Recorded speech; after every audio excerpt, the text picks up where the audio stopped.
Бананды дұрыс мөлшерінен асырмай жей алсаңыз ең пайдалы жемістердің бірі болып табылады. Бүгін бананның пайдаларына тоқталамыз. Банан депрессиямен күресуде көмектеседі. Оның құрамында триптофан заты бар. Бұл триптофаннан қуаныш гормоны серотонин синтезделеді.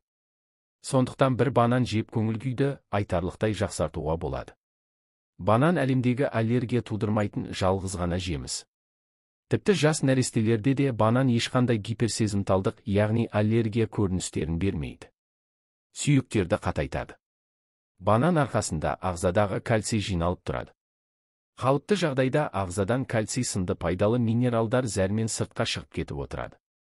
Ал банан әсерінен керісінше кальций жиналып, сүйектерді қатайтуға қатысады. Бұл әсіресе кофе ұнататын адамдарға пайдалы, себебі біле білсеңіз кофе керісінше ағзадан кальцийдің шығарылуына септігін тигізеді.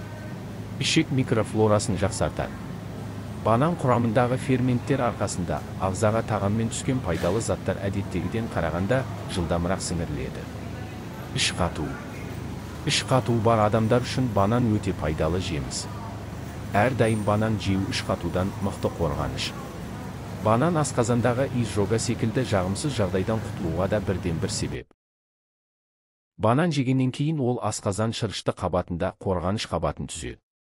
Соның әсерінен ондағы қышқылды, агрессивті заттар асқазан шырышына зиянын тигізе алмайды. Бұл әсіресе асқазан жарасымен ауыратын адамдар үшін пайдалы. Себебі асқазан әртүрлі бөлімінде орналасқан жараларды жауып, қышқылдан қорғаған сайын, оның жазылуы да жылдамырақ жүреді. Диареядан зардап шегетіндерге банан жеу ұсынылады. Бұл жақсы қалпына келтіргіш жеміс. Көп жүріп, физикалық жаттығулармен айналысып, спортпен айналысатындар үшін балтыр бұлшық етінің дірілінен сақтайтын қасиеті бар, себебі банан құрамындағы калий бұлшық етке оң әсер көрсетеді. Бананды жиі жеу ағзадағы ісінулерден арылтады.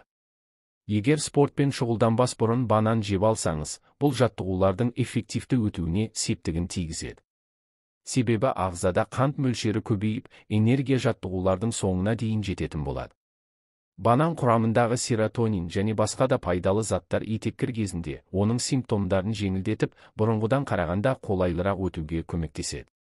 Егер етеккір кезінде банан жесе, онда нашар көңіл күйден және оның симптомдарынан құтылуға болады. Қаны аздар үшін банан таптырмайтын тағам. Оның жұмсақ затындағы темір мөлшері айтарлықтай көп болуы, анемиясы бар адамдардың тағам рационына қосуға бірден бір себеп болып табылады. Банан құрамындағы көп калий қан тамырлардың жағдайын жақсартып, инфаркт және инсульт пайда болу жиілігін азайтады. Гипертонияға ем.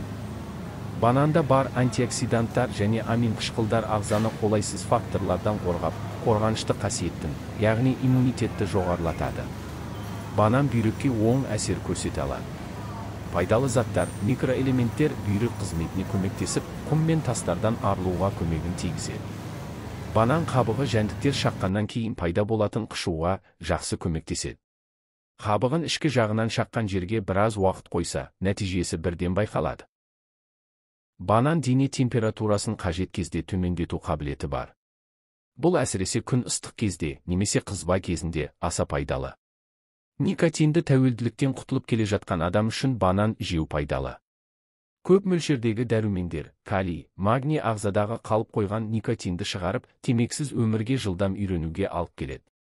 Жоғары мөлшердегі калий адамды жаңа ақпарат алып, танып білу жағына қолайлы жағдай жасайды. Бұл әсіресе сабақ оқу немесе емтиханға дайындалу кезінде таптырмайтын құрал.